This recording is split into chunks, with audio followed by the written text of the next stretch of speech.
Halo semuanya, kembali lagi bersama saya di channel YouTube saya, Anjani Pramudita. Oke guys, sekarang saya akan membahas tentang surat menyurat. Apa sih surat menyurat itu?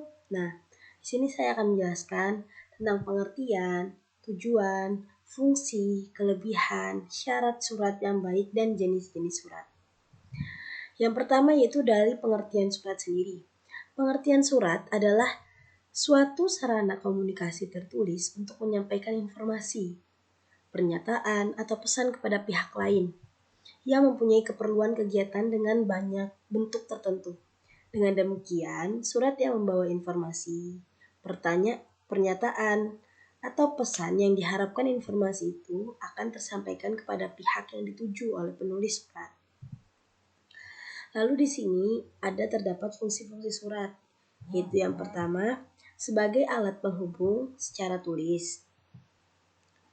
Lalu sebagai bukti hitam di atas putih yang mempunyai kekuatan hukum. Yang ketiga yaitu sebagai alat pengingat bila sewaktu-waktu dibutuhkan, seperti arsip. Lalu yang keempat yaitu sebagai bukti sejarah untuk bahan riset, dan yang terakhir yaitu sebagai bahan dokumentasi. Di sini ada pula yaitu tujuan surat. Yang pertama menyampaikan informasi, lalu bisa menyampaikan maksud dan tujuan sesuatu dengan isi hati penulis. Lalu mendapatkan tanggapan dari pembaca surat tentang isi surat. Lalu ada pula yang namanya kelebihan surat. Kelebihan surat ini yaitu pertama ada murah. Yang kita tahu kalau surat itu mudah untuk dicari, ya kan? Kertasnya, amplopnya seperti itu. Lalu daya jangkaunya lebih luas. Kayak kita juga bisa mengirim lewat JNE, JNT atau yang lain-lain. Lalu ada bersifat formal dan efektif. Jadi seperti yang kita tahu, kalau misalnya kita mengirim surat itu bisa lebih formal, misalnya untuk melampirkan CV dan lain-lain. Lalu yang terakhir yaitu bisa dijadikan bukti hitam di atas putih. Lalu guys, di sini ada syarat-syarat surat yang baik. Yang pertama itu surat harus disusun dengan teknik penyusunan surat yang benar. Yang kedua yaitu isi surat harus dinyatakan secara ringkas, jelas, dan eksplisit. Ketiga yaitu bahasa yang digunakan haruslah bahasa yang benar, baku, dengan sesuai kaidah bahasa Indonesia, baik tentang ejaan, pemilihan kata, bentuk kata, maupun kalimatnya. Selain itu, bahasa surat haruslah efektif. Di samping ketiga syarat yang di atas tadi, ada hal penting lainnya yang perlu diperhatikan, yaitu memahami kedudukan masalah yang dikemukakan, memahami peraturan-peraturan yang berkaitan dengan masalah itu, memahami posisi dan bidang tugasnya, dan hal-hal lainnya yang berkaitan dengan ketatausahaan. Lalu kapan bahasa baku digunakan? Yang pertama itu komunikasi resmi, yaitu bisa digunakan di surat resmi, pengumuman, perundang-undangan, dan lain-lain. Lalu ada di wacana teknik, yaitu bisa di notulen, laporan resmi, dan penulisan ilmiah. Yang ketiga yaitu bisa digunakan pembicaraan di muka umum, kayak rapat, ceramah, perkuliahan, seminar, dan lain-lain. Pembicaraan dengan orang yang dihormati juga bisa kita gunakan dengan bahasa yang baku. Lalu di sini ada ciri dari surat, yaitu tidak tercampur bahasa daerah asing, pemakaian imbuhan secara konsisten dan eksplisit, dan yang tiga itu struktur kalimat sesuai kaidah, pola sapaan resmi, tidak terpengaruh bahasa pasar, tidak rancu, atau tidak mengandung hiperkorek. Jadi di sini ada pula yang namanya jenis-jenis surat, guys. Jenis surat itu pertama berdasarkan sifat surat.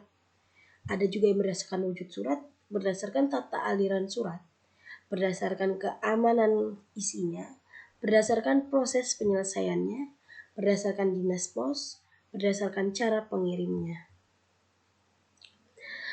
Berdasarkan sifat surat, yaitu ada 6. Yang pertama surat pribadi, dinas swasta, niaga, dinas pemerintah, dan dinas pemerintah. Lalu di sini ciri-ciri surat dinas itu bisa menggunakan kop surat dengan instansi atau lembaga yang bersangkutan. Lalu menggunakan nomor surat, lampiran, dan perihal. Menggunakan salam pembuka dan penutup yang baku.